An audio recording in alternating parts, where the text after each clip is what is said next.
ஆமாடா. 10 மணிக்கு இன்டர்வியூ. சரி ஓகே, நீ வந்துடா.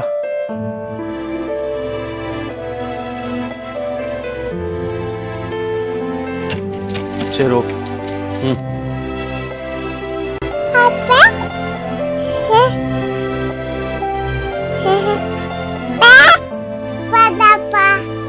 என்னடா எங்க இருந்து எடுத்த?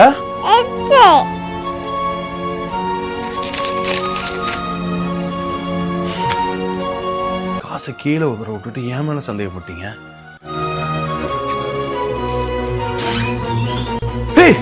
உனக்கு எது காசு?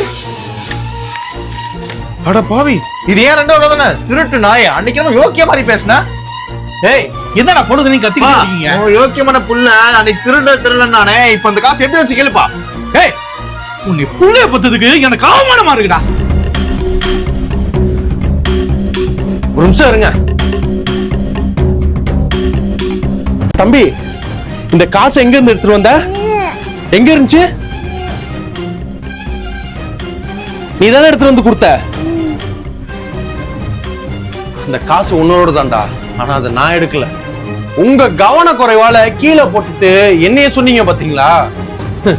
உங்களுக்கு எல்லாம் என்ன நினைச்சா கேவலமா இருக்கா? எனக்கு தான்டா உங்களையெல்லாம் நினைச்சா கேவலமா இருக்கு. என்னோட பாசமும் என்னோட அருமையும் உங்களுக்கு என்கிட்ட பணம் இருந்தப்பதான் தெரிஞ்சுச்சோ?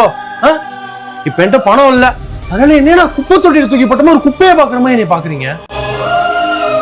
ஏண்டா நீ கல்யாணம் பண்ணிய எனக்கு முன்னாடி, எதனால? நீ லவ் பண்ற பொண்ணு வீட்டுல வேற மாப்பிள்ள பாக்குறாங்க, நாங்க சீக்கிரம் கல்யாணம் பண்ணிக்கணும், எப்படியா கல்யாணம் பண்ணி வைன்னு சொன்னீல. அன்னைக்கு நாளாண்டா போராடி கல்யாணம் பண்ணி வச்சேன். நிக்கிறாரு அப்பா, ஒரு வார்த்தை உனக்கு சப்போர்ட் பண்ணாருன்னு சொல்லு. இன்னைக்கு நீ தான் அவருக்கு பெருசா போயிட்ட. ஏப்பா செயின் நல்லா இருக்காப்பா? சுந்தர் மாமா 5 பவுன்ல செயின் போட்டிருக்காரு, எனக்கு வாங்கி கொடுறா மகனேன்னு சொன்னீங்க. அவர் என்னப்பா 5 பவுன்ல செயின் போடுறது, 10 பவுன்ல வாங்கி போடுறப்பா நான் சொல்லி வாங்கி போட்டவன் பண்ணானு. அந்த தேவாவெல்லாம் மறந்துட்டீங்க. என்னைக்கா ஒரு நாள் உண்மை வெளியே தெரியாத நினைச்சேன்டா. கடவுள் இருக்கான்டா, இன்னைக்கு உன் பையன் மூலியமாவே உண்மை தெரிஞ்சிருச்சு.